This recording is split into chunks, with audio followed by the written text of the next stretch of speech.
Shalom dan selamat pagi Bapak Ibu serta pemuda-pemudi yang dikasihi Tuhan. Bagaimana kabarnya?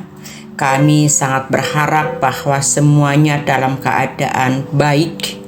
Pada hari ini, Rabu 15 November 2023, saya Pendeta Indah Sriatun bersama Saudari Sophie Olivia Genesia Syagian mengajak Bapak Ibu serta saudara-saudari sekalian untuk mengikuti renungan pagi bersama Gereja Kristen Oikumene di Indonesia dengan pola 4M, yakni menerima, merenungkan, melakukan, dan membagikan firman-Nya. Renungan kali ini mengambil tema keadaan orang yang masih hidup pada saat parusia.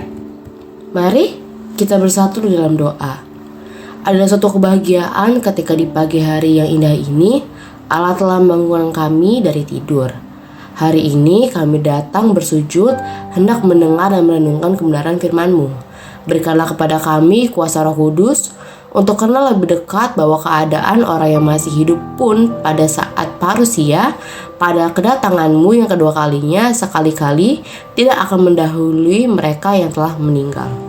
Dalam nama Tuhan Yesus kami berdoa dan memohon. Amin.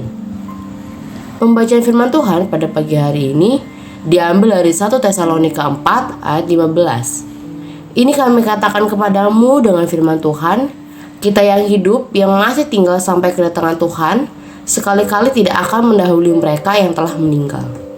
Mari kita menemukan jawaban dari pertanyaan di bawah ini berdasarkan 1 Tesalonika 4 ayat yang ke-15. Bagaimana dengan kita yang masih hidup, yang masih tinggal sampai kedatangan Tuhan?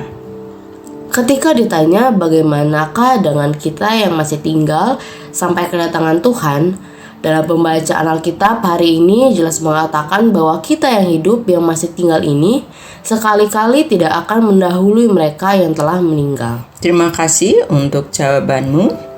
Saudara, yang hidup di sini maksudnya mereka yang masih hidup pada saat parusia, yaitu kedatangan Kristus kedua. Dengan pengandaian, Paulus memasukkan dirinya juga ke dalam kalangan orang yang waktu itu masih hidup. Dengan jalan itu, Paulus sedang mengungkapkan pengharapan, bukan kepastian. Karena tentang zaman dan masa, saudara-saudara tidak perlu dituliskan kepadamu, karena kamu sendiri tahu benar-benar bahwa hari Tuhan datang seperti pencuri pada malam. Bandingkanlah dalam 1 Tesalonika 5 ayat 1 dan 2. Dalam ayat 15 ini, Paulus memberikan pengajaran tentang kedatangan kedua Yesus Kristus dan apa yang akan terjadi kepada orang-orang saleh pada saat itu. Paulus mengatakan bahwa mereka yang masih hidup pada saat kedatangan Kristus tidak akan mendahului mereka yang telah meninggal. Artinya, orang-orang yang telah meninggal akan dibangkitkan dan diangkat bersama-sama dengan orang-orang yang masih hidup pada saat itu. Ayat ini menunjukkan bahwa kedatangan kedua Yesus Kristus akan membawa pengharapan bagi orang-orang percaya, baik yang masih hidup maupun yang telah meninggal. Maka refleksi dari pengajaran di atas dapat kita temukan. Yang pertama, kehidupan kekristenan kita itu dilakukan sebagai bentuk tanggung jawab kepada Allah, beriman kepada Allah, dan berharap kepada Allah.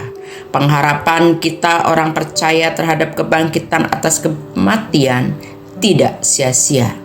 Baca dalam Kisah 23 ayat yang ke-6, Kisah 24 ayat 15, Kisah 26 ayat 6 sampai 8, 1 Korintus 15 ayat 15 sampai 23, 1 Tesalonika 4 ayat 13 sampai 18.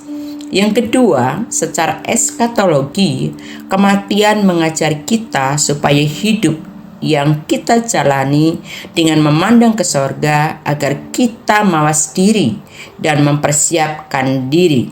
Demikian baca juga dalam Ayub 19 ayat 25 sampai 27, Mazmur 73 ayat 24 sampai 26, Hosea 13 ayat 14, 1 Korintus 3 ayat 21 sampai 23, 2 Korintus 1 ayat 9, 1 Tesalonika 4 ayat 13 sampai 18, 2 Titus 4 ayat 6 sampai 8, Ibrani 11 ayat 13 sampai 16, Ibrani 13 ayat 14, 2 Petrus 1 ayat 10 sampai 11. Pertanyaan hari ini, apa yang akan Anda lakukan setelah memperoleh kebenaran hari ini dan kapan?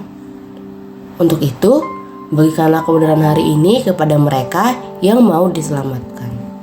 Mari Bapak, Ibu, Saudara sekalian, kita akan menutup renungan pagi hari ini dengan berdoa. Terima kasih Tuhan bahwa Engkau telah memberitahukan bagaimana keadaan orang yang masih hidup pada saat parousia. Kami tidak menjadi takut, justru kami menyukai dan menantikan kedatangan-Mu, ya Tuhan. Dalam nama Allah Bapa, dalam nama Yesus Kristus, dan dalam nama Roh Kudus, kami menanti. Amin.